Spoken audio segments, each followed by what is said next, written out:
मिथिला के वैसे जन्म ली है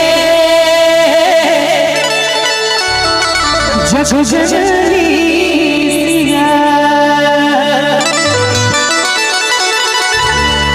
मिथिला के वैसे जन्म ली है जग जननी सिया। हमर चाचा जी के हम देख रहल छी जखन जखन हमरा पर नजर पड़ै छै तखन एना करऽ लगै छै कि मिथिला के वैसे जन्म ली है जग जननी सिया। एक बार मिथिला मैथिली के नाम पर दोनों हाथ ऊपर उठा दियो सब गोटे और ताली बजाओ हमरा संगे संगे। राजा राजा राजा जनक जी के बदली दिया जग जननी सिया। राजा जनक जी के बदली दिया जग जननी सिया। मिथिला के वैसे जन्म ली है जग जननी सिया। मिथिला के वैसे जन्म ली है जग जननी सिया। राजा राजा राजा जनक जी के बदली दिया जग जननी सिया। राजा जनक जी के बदली दिया जग जननी सिया।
राजा जनक जी के बदली दिया जग जननी सिया।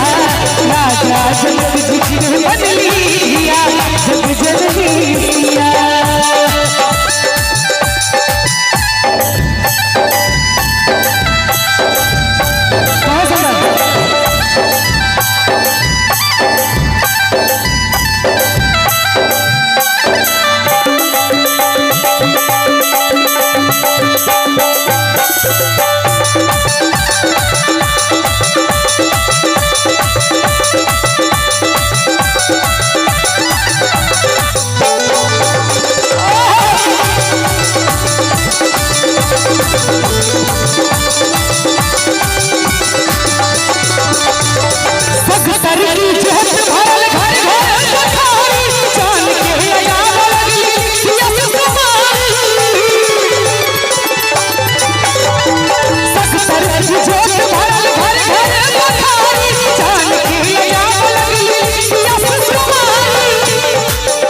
शब्द पर ध्यान देवे सब गोटे। उंगली पर शिव धरा उठाली है जग जननी सिया। जो प्रभु श्री राम के धनुष तोड़कर मां सीता को हासिल केलखिन विवाह केलखिन मां सीता से नाता जोड़लखिन। ओइसे पहले सीता जी प्रतिदिन धनुष को उठा कर अपना हाथ से नीचे चलती है। ताई दुआरे उंगली पर शिव धरा उठाली है जग जननी सिया।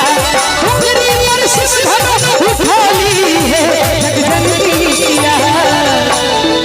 नीक लागे छै एक बार कभी ताली बजला तो सब होते ताली बजला तो ठंडो कम लगते। राजा राजा राजा जनक जी के बदली दिया जग जननी सिया। राजा जनक जी के बदली